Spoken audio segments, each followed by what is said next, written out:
Tá, com relação a o conceito, né? Os conceitos sobre vírus.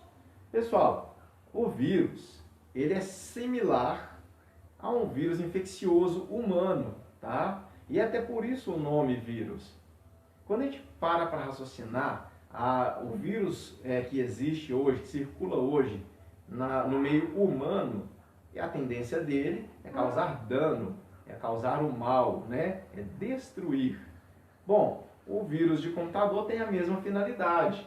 Por isso, ele recebe o nome de malware, ou seja, mal, né? Porque ele não é bom, malware.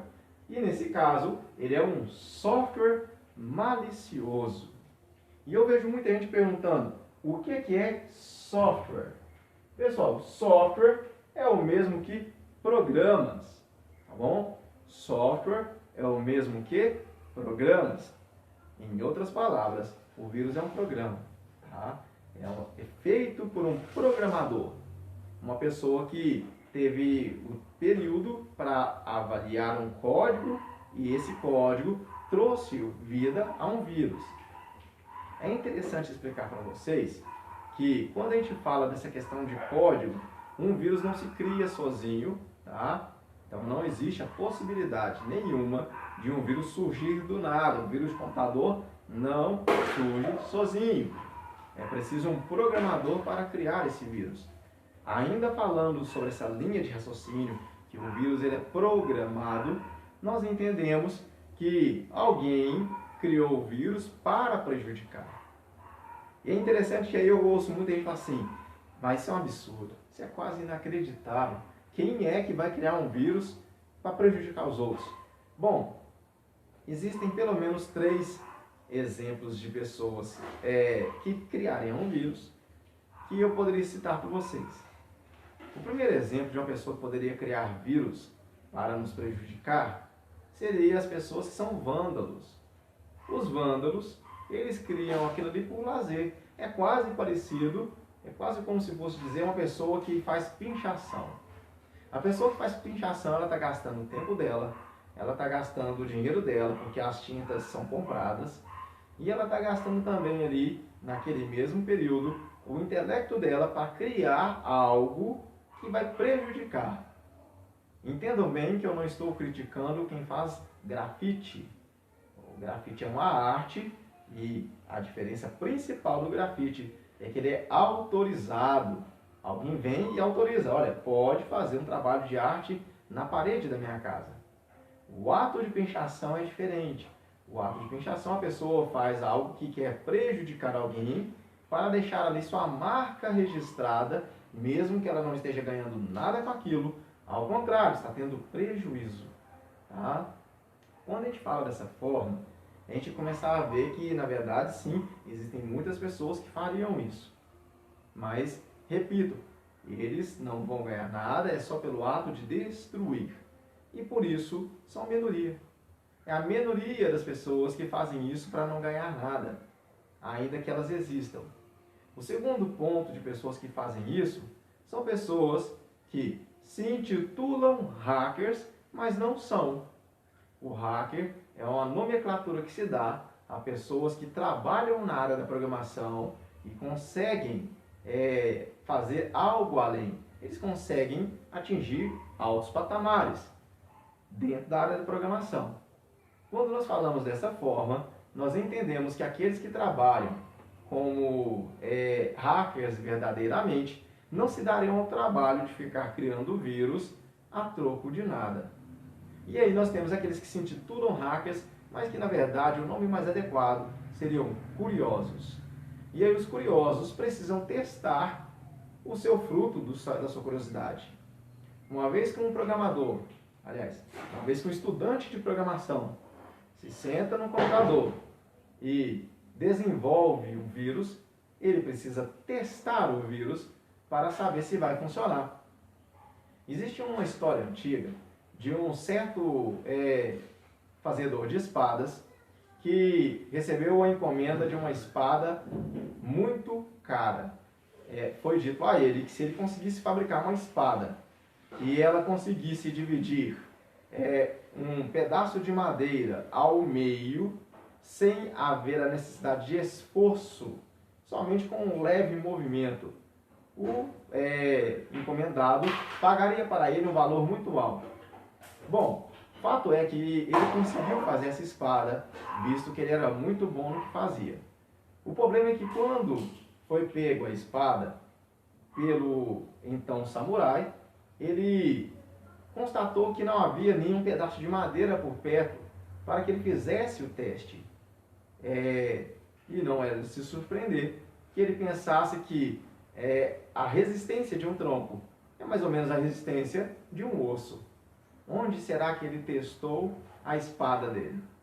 Bom, da mesma forma, a pessoa que cria um vírus, ela precisa de alguém para testar o vírus dela. E aí é onde ele também vai tentar espalhar o vírus que desenvolveu nas suas pesquisas em casa. Esse seria o segundo ponto, a segunda possibilidade de criação de vírus. Mas ambos os dois que eu mencionei aqui, nenhum deles é o que mais predomina e nenhum deles é o que toma conta da maior parte dos vírus que propagam-se na internet. Tá, qual seria então o principal? O principal causador de problemas na geração de vírus, ele se pode descrever com uma outra história.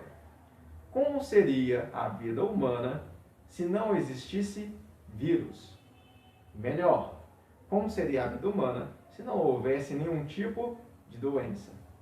Uma vez que não haja nenhum tipo de doença, nós entendemos que não haveria necessidade de remédio.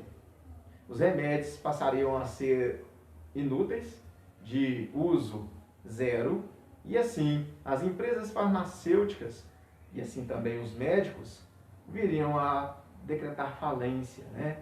Visto que o serviço deles não se faz necessário. Eu sei que essa mensagem, essa parábola, ela é utópica, né? É uma utopia. De toda e qualquer forma, vamos colocar isso pela linha de raciocínio sobre vírus. Os vírus de computador, se eles não existissem, não existiria antivírus. E aí também não haveria anti-spyware, não haveria também a necessidade de técnicos em montagem e manutenção. Não estou dizendo e não estou afirmando que os criadores de antivírus também criam os vírus. Mas também não estou dizendo que não é. Fica claro para nós que a existência do vírus é importante para os criadores de antivírus. E nesse sim, esse ele teria algo a perder. Esse teria alguma parte financeira a perder. Tá? Então não existe assim um consenso. Quem é que fabrica os vírus? Quais são as pessoas fabricando os vírus? Não existe um consenso. Mas esses três pontos principais: pessoas que não têm nada a ganhar, a não ser interesse em destruir.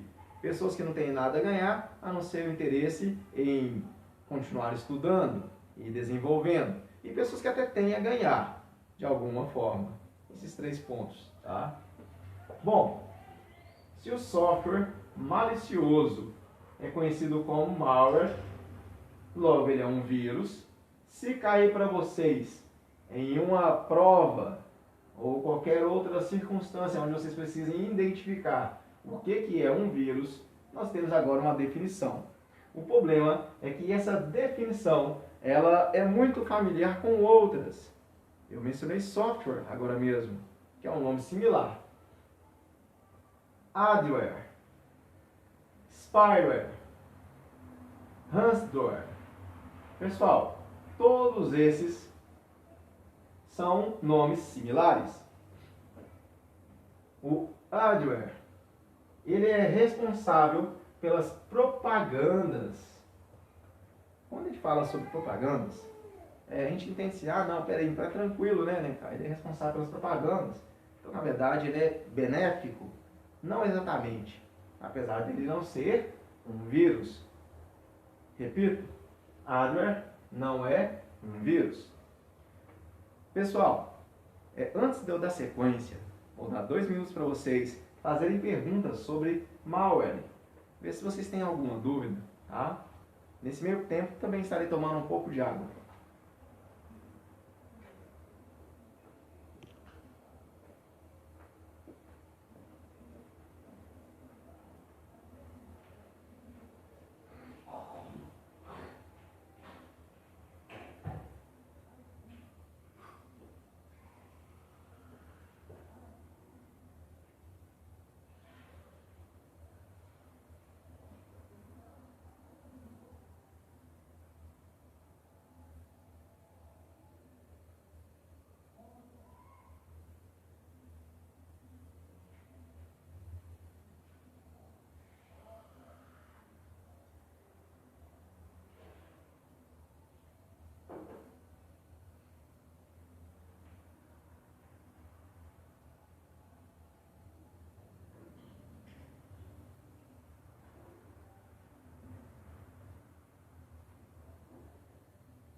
Pessoal, o Rogério está perguntando o seguinte: qual a melhor forma de se proteger de vírus?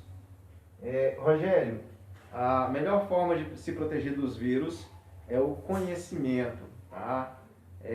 Coisas como, por exemplo, backup é fundamental. Eu vou até explicar um pouco mais sobre backup daqui a pouco, tá? Uma outra forma de você se proteger do vírus é o famoso antivírus. E hoje existem muitos antivírus gratuitos, tá, no mercado. Eu poderia citar para vocês aí pelo menos dois, apesar de que não me pagaram para poder fazer propaganda por eles.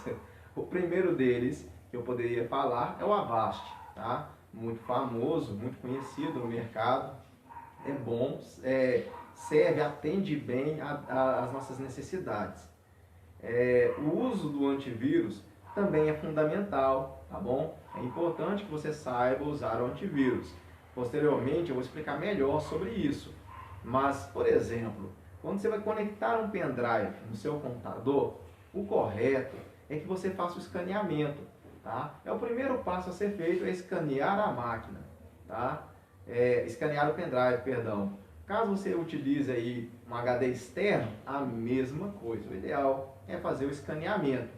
Eu vou estar ensinando posteriormente como que se faz o escaneamento do pendrive, tá? E como que se faria o escaneamento do HD externo, que o método é o mesmo. Tem casos onde a pessoa conecta um celular no computador. Nesse caso, o conectado celular no computador raramente vai transmitir vírus, mas há casos que sim. Por essa razão, é bom que o seu antivírus esteja pelo menos atualizado. E a pasta cuja qual você for abrir, esta você escanear, tá bom? Também tivemos uma pergunta aqui do The World. A forma como se combate esse vírus é a mesma ou muda de vírus para vírus? Que excelente pergunta. Veja bem, o vírus por si só, ele tem uma forma genérica de combater, que é essa que eu mencionei agora, que é a proteção, a precaução, tá? No entanto, tem vírus que não tem como você combater. Tem vírus que, uma vez que ele já está na sua máquina, a solução é formatar, tá bom? Então tem como você combater o quê? Tem como você combater a infecção. Tem como você combater a maneira que ele infecta a máquina. Agora, uma vez que a sua máquina já esteja sobre o uso do vírus, ela já esteja danificada pelo vírus, então não existe uma metodologia simples. Pode acontecer de uma função do antivírus chamada escaneamento, que ela faz uma pesquisa geral na máquina até arrancar o vírus. O problema do escaneamento é que durante o escaneamento pode acontecer dela corromper parte do sistema operacional. E aí, uma vez que ela tenha corrompido parte do sistema operacional, acabou. Infelizmente, o seu computador vai sim sofrer danos. Entenda bem que o sistema operacional é como se fosse uma engrenagem, onde ela conecta a outra engrenagem e as pontas vão batendo, vão se fechando uma na outra. Imagine então que uma dessas pontas que estão fechando uma sobre a outra encontra um ponto cego. Não há o ganchinho para ela conectar. Então ela bateu em falso, ela vai voltar e vai tentar de novo. Vai tentar de novo. Não achou o ganchinho, bateu em falso, ela vai voltar de novo. E assim, ele acaba se tornando um dano permanente. Isso acontece muito quando você tenta ligar a máquina chega ali na área do sistema operacional e reinicia sozinha. É muito comum, esse é um dos mais comuns na verdade. Então ela chega ali naquela parte onde deveria iniciar o sistema e reinicia. Chega ali de novo e reinicia. Até existe um vírus chamado vírus de boot, que ele causa esse problema. Mas o escaneamento do computador já infectado pode também causar esse problema, caso o antivírus acabe excluindo parte do sistema operacional, tá bom? Vale lembrar que o vírus não se infecta só no sistema operacional. Há casos de vírus que infecta também o sistema de navegação, ou seja, os navegadores. Há vírus que infectam a área de macro, né? E aí já era o Word, já era Excel, já era PowerPoint, né? Então, assim, vai ter uma variável muito grande. Mas, de forma concreta, eu digo que nem todo vírus, a forma de solução dos problemas dele serão as mesmas, tá? Algumas vezes a solução pode variar em a casa onde há necessidade de formatação, tá bom? O Leonardo também fez a seguinte pergunta: caso tenha um vírus no computador, para remover é preciso formatar ou não é necessário? Bom, Leonardo, a sua pergunta, parte dela eu acabei respondendo na pergunta anterior, tá? Só para ficar mais clara essa questão, quando um computador está infectado pelo vírus, você não pode só automaticamente formatar. E por que eu afirmo isso? Porque se você automaticamente formatar, você vai diminuir o tempo de vida útil de uma peça dentro do seu computador, de um hardware. Hardware são as peças do computador, viu, gente? Para quem não sabe, hardware são as peças do computador. Existe um hardware no seu computador conhecido como disco rígido, também conhecido como hard disk.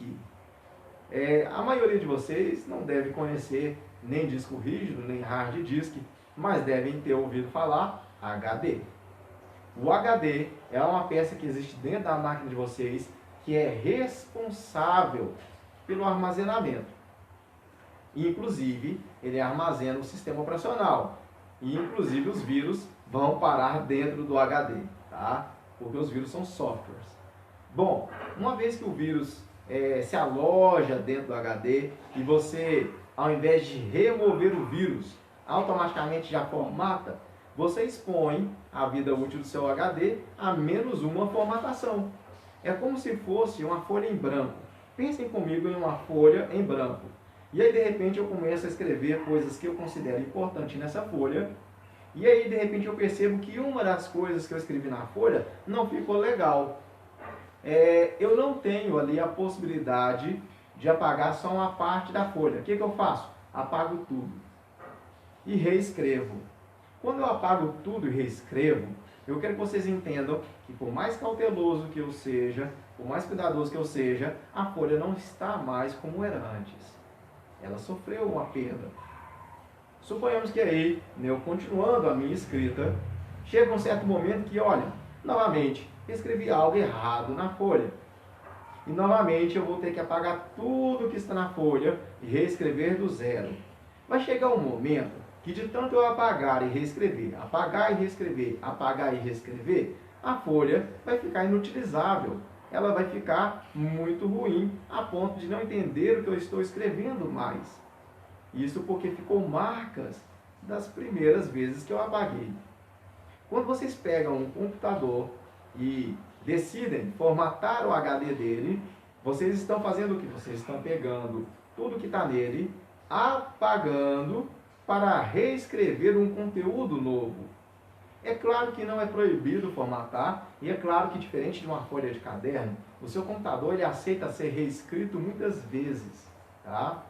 Você pode reescrever o mesmo HD, com o mesmo sistema operacional ou outro sistema operacional várias vezes.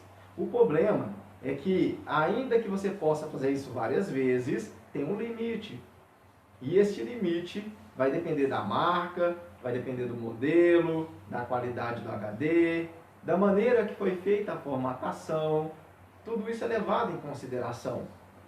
Em outras palavras, Leonardo, não é viável que toda vez que houver vírus, apenas formate-se o HD. Tem um vírus no computador, a primeira opção que o técnico tem é fazer a remoção do vírus. Não achando condições de remover o vírus, são muitos os motivos para isso, tá, Leonardo?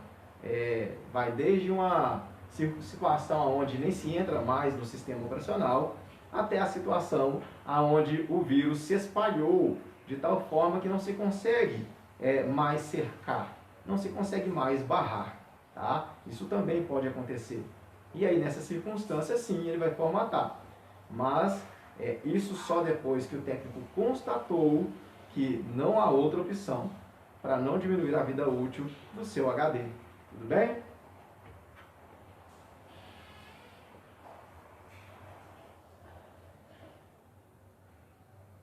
Bom, pessoal, eu acredito que não hajam mais perguntas, né? Então eu vou dar sequência. Como eu estava explicando para vocês, os vírus são um malware. Adware são propagandas. Mesmo assim, cuidado ao instalar programas gratuitos. Gente, é muito comum a gente falar assim, vem cá, o Avast é um programa gratuito. Então, peraí, eu mesmo posso instalar? Pode. Inclusive, faz parte da aula de vocês aprender a instalar antivírus, tá bom? Eu estarei ensinando para vocês. Não é tão difícil assim. No entanto, quando vocês vão instalar um antivírus, principalmente usuários inocentes que tentam fazer sozinhos, né? Eles fazem o seguinte: avançar, avançar, avançar, avançar, concluir. Ou próximo, próximo, próximo, concluir. E não leem. A gente está numa era globalizada de tal forma que as pessoas não têm paciência para ler. Eu sei que não tem, né? Na verdade, eu particularmente detesto ler. Eu amo aprender, eu amo estudar. Não entendam mal, mas ler eu não gosto. Eu gosto de aprender por meio de vídeos, né? Igual vocês estão fazendo agora, tá bom? Principalmente se o professor puder estar explicando detalhadamente cada conteúdo. Agora, um livro não faz isso por mim e por isso eu nunca gostei de ler livros. Até para suprir essa necessidade, eu gosto de assistir filmes legendados e anime. Eu não sei se vocês conhecem, eu gosto muito de anime. E aí os animes vêm legendados para mim não ficar deficiente na minha leitura.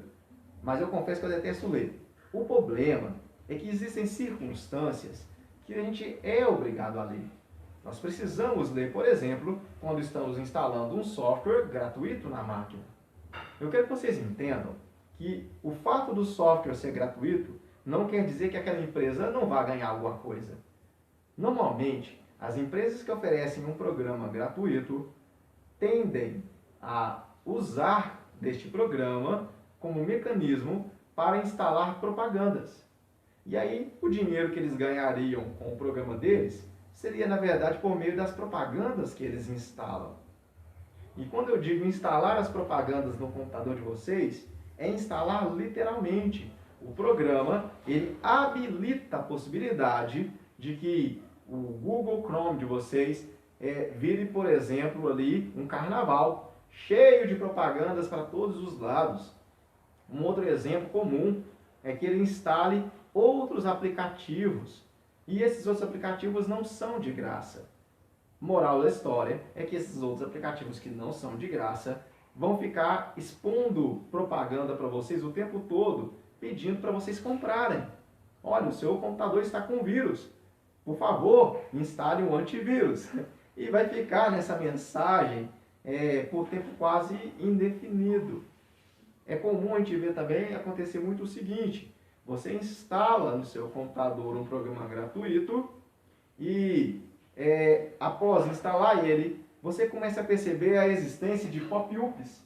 Pop-ups, para quem não sabe, são janelas flutuantes que vão ficar aparecendo para vocês. E essas janelas flutuantes, muitas vezes, trazem anúncios que vocês consideram até desagradáveis. Teve uma ocasião onde um aluno estava aprendendo a instalar um programa chamado Bitcomet.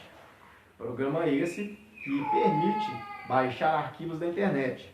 Posteriormente eu vou estar ensinando vocês até utilizá-lo, tá? É um programa muito útil, vocês vão gostar bastante, eu tenho certeza. Bom, o problema é que este programa, que é até de graça, veio junto com outros que não são. E, na verdade, o meu aluno, ele podia ter evitado instalar os outros programas se lesse, porque vinha escrito assim, instalar ou ignorar. Se ele tivesse lido, ele ia ver que estava escrito instalar a barra do Bing, ou instalar o Searcher ASK. Se ele tivesse lido, ele teria clicado em ignorar. E ao clicar em ignorar, continuava a instalação do Bitcomet da mesma forma. não ia mudar a instalação do Bitcomet. O problema é que ele não clicou em ignorar, ele clicou em instalar. E junto com o Bitcomet, instalou um monte de outras coisas desnecessárias. Essas coisas desnecessárias ficavam exibindo os pop-ups, as janelinhas flutuantes que eu mencionei, pequenas caixetes de diálogo que aparecem sozinhas. E aí, eu ainda não havia visto que o meu aluno tinha cometido esse erro, e não culpo ele está na Ótima Treinamentos para aprender, tá? E o fato dele ter cometido esse erro não me prejudica em nada, eu consigo ir lá e remover. Eu sou técnico de manutenção, nada me atrapalha a fazer isso. Bom, o problema é que aí eu não tinha percebido. E aí no outro dia uma aluna minha foi fazer o curso junto com a filha dela. Durante a aula, os pop-ups começaram a surgir. E alguns pop-ups oferecendo para comprar coisas, alguns pop-ups de sites estrangeiros e alguns até de coisas pornográficas, oferecendo acesso a sites indevidos. Eu fiquei extremamente constrangido, é claro. Expliquei que eram pop-ups que estavam sendo exibidos, mas que eu estaria depois corrigindo a máquina, para, por enquanto, ela não dar atenção para os pop-ups. Ainda bem que a minha aluna compreendeu e não se importou, mas não deixou de ser desagradável, né? Então, ou seja, esses adwares não passam de propagandas que muitas vezes se instalam na máquina por meio de programas gratuitos que a gente deve se instalar. Não estou dizendo que a gente não pode usufruir dos programas gratuitos, viu, gente? Pelo contrário, instalem, utilizem todos os programas gratuitos que tiverem condições de usar, tá bom? Lembrando, o adware não é um vírus, tá, gente? O adware não é um vírus. Isso tem que ficar claro para nós. Ele é chato demais, incomoda demais. São programas indesejados? Com certeza, mas não são vírus, tá bom? Em outras palavras, o antivírus não vai barrar, o antivírus não vai bloquear, e aí você vai ter que lidar com isso. Spyware. Os spyware são softwares de espionagem. Quando a gente fala dessa forma, a gente costuma lembrar logo do James Bond, né? 007. Então peraí, quer dizer que eu tiver um programa desse instalado, um software desse instalado na minha máquina, automaticamente eu virei James Bond? Não, de maneira alguma. Os spywares, eles são softwares maliciosos que permitem verificar o que eu estou fazendo. E aí eu poderia até subdividir as classes dos spywares, depois até vou fazer isso, né? Mais pra frente eu vou passar para vocês as subdivisões que existem, mas é importante entender que eles não serão barrados pelos antivírus. Aí muita gente fala, mas como assim não será barrado? Ele é malicioso, a intenção dele é invadir o meu computador. Existe uma área do seu computador chamada de firewall. O firewall, parede de fogo, ele na verdade tem a função de barrar invasores, para que ninguém consiga acessar a sua máquina sem o seu consentimento. O problema do firewall é que algumas vezes ele não consegue barrar tudo. O conhecimento de vocês, o ato de saber usar o computador, vai ajudar a proteger o seu computador. Por essa razão, evitem estar clicando em OK em tudo e qualquer mensagem que aparecer. Tá bom? A maioria das mensagens que aparecer para vocês, vocês vão apertar ESC. ESC é esta tecla. Esta tecla aqui no canto esquerdo, na parte superior. A tecla ESC tem a função de sair das caixas de diálogo. E uma vez que você consiga sair da caixa de diálogo, não haverá nenhum problema, não haverá nenhum acesso indesejável, tá? Então, apareceu uma caixa de diálogo, a primeira coisa é ler. leia a caixa de diálogo. Gaste 30 segundos do seu tempo para entender do que ela fala. Se for pedindo autorização para instalar alguma coisa que você não quis ou que você não executou por conta própria, não confirme. Aperte ESC que ele sai sem alterar nada, tá bom? Então, assim você conseguiria evitar os spies, ou seja, conseguiria evitar os espiões. Observação: existem alguns antivírus que vêm com um firewall mais avançado, mais potente do que o firewall da sua máquina. Existem antivírus assim. Caso você instale um antivírus, não quer dizer que ele já vai vir com firewall. Mas alguns têm. É o caso do AVG. Eu havia dito para vocês que o Avast era um antivírus muito bom. E na verdade o é. Mas nós temos também um outro exemplo que é o AVG, que também é um antivírus muito bom. E este possui anti-spyware gratuito. Pelo menos até agora está sendo gratuito. Até por enquanto é gratuito, né? Pode acontecer que no futuro eles venham passar a cobrar. Mas o AVG vai proteger vocês também dos spies, tá? Por último, nós temos o ransomware. O ransomware, na verdade, ele é parecido com o spy, mas não é um spy, tá? Ele tem a função de capturar e tomar para si senhas. Exatamente, senhas. Então, a partir do momento que ele consegue ter acesso ao meu computador, ele pode capturar senhas que sejam importantes para ele. Ele vai fazer com que o meu e-mail não abra mais, ele vai fazer com que o meu Facebook não abra mais, ele vai fazer com que acessos a sites que precisem de senha, como por exemplo faculdade, não entre mais. Ele vai codificar a senha, e uma vez que ele tenha codificado a senha, ele vai trabalhar para que essa senha, nova senha, porque ele gera uma nova senha, fique implícita. Para que eu tenha direito depois de recuperar meu Facebook, meu e-mail, Instagram, ou qualquer outro site no qual eu possua cadastro. Esse tem exemplo aí de um site de uma faculdade, né? Para que eu consiga resgatar, o desenvolvedor do ransomware vai me enviar ali a mensagem de sequestro. Olha, eu sequestrei sua senha. Quer ter acesso ao seu e-mail de novo? Quer ter acesso à sua conta do Facebook de novo? Quer ter acesso novamente ao seu site de desenvolvimento na área de cursos acadêmicos? Tem como? Me pague. E aí ele vai me cobrar, né, que eu pague a ele ali um valor para a devolução da senha que foi sequestrada. Para vocês terem uma ideia da gravidade desse software, o quanto ele é perigoso, um ano retrasado, houve não vou dizer se foi uma pessoa ou se foi um grupo de pessoas, mas eu acredito que deve ter sido um grupo.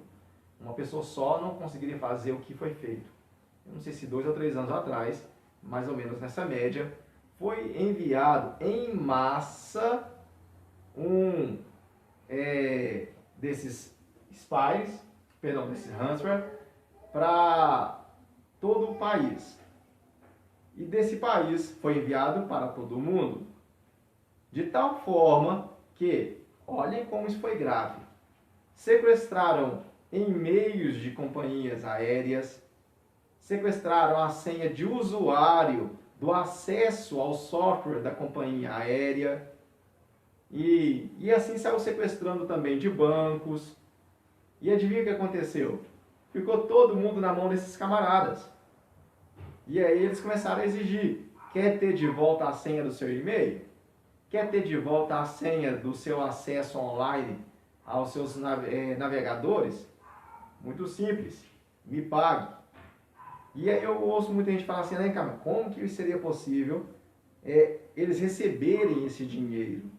Já que para receber o dinheiro eles teriam que ir lá e pegar em mãos, né? Bom, os sequestradores tiveram a inteligência de exigir que o pagamento fosse feito em bitcoins. O bitcoins nada mais é do que uma moeda virtual, uma das moedas virtuais. Existem várias, tá? Mas bitcoins é a mais famosa. E aí eles pediram o pagamento em bitcoins. Resultado, todas as empresas que queriam ter de volta acabaram pagando, porque precisavam restabelecer o funcionamento da sua empresa o quanto antes, e não se pôde calcular o quanto eles receberam de dinheiro. Ganharam muito dinheiro. Cerca de 7 dias depois, gente, isso que eu estou falando aconteceu, tá? Se vocês puxarem do YouTube, vocês vão ficar sabendo, vão achar lá. Cerca de 7 dias depois, um jovem, se não me engano, alemão, de 18 para 19 anos, conseguiu quebrar a criptografação de senha deles. Ele conseguiu quebrar, então, um ransomware. E aí ele conseguiu evitar que as empresas que até então estavam segurando para pagar, pagassem, tá? Então é isso, pessoal. Esses são os principais conceitos da área. Eu vou agora pedir que vocês me mandem perguntas relacionadas ao conteúdo e assim nós estaremos encerrando a live de hoje. Vou dar a vocês aí mais 2 minutinhos para vocês bolarem as perguntas e estarem me enviando. Neste meio tempo, se me permitem, até vou tomar mais um copo d'água, tá bom? Então bolem aí as perguntas, se tiverem alguma dúvida.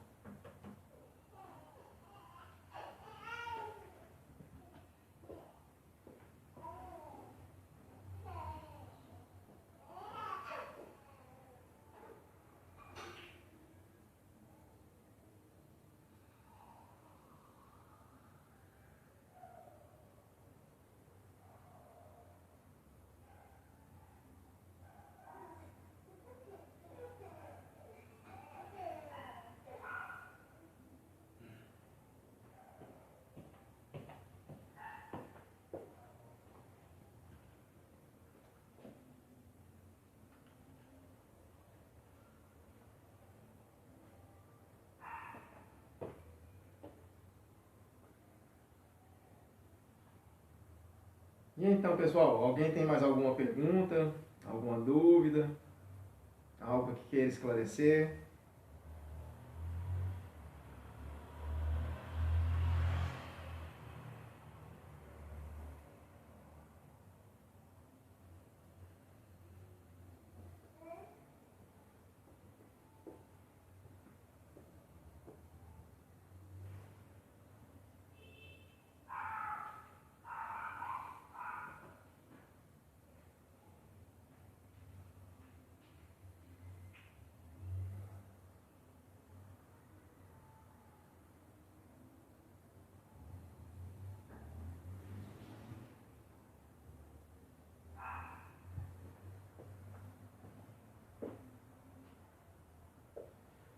Bom, se não há mais perguntas, então eu vou dar por encerrado, vou encerrar a live. Ah, tá, tem sim. O The World está perguntando o seguinte: o antivírus serve apenas para detectar e informar a existência de vírus ou ele também elimina? Sim, ele elimina, viu? Elimina sim. Inclusive, quando eu for ensinar para vocês a estar removendo o vírus do pendrive, por exemplo, vocês vão constatar que o vírus ele não foi só barrado no pendrive, ele foi eliminado do pendrive. É muito comum os alunos lá da Ótima Treinamentos perguntar assim: Alencar, meu computador, meu pendrive sumiu os arquivos tudo. E aí eu vou saber porque tinha um vírus que ocultou os arquivos. Nisso eu vou lá, faço a remoção do vírus e aí todos os arquivos voltam a apresentar-se. São exibidos como se nada tivesse acontecido.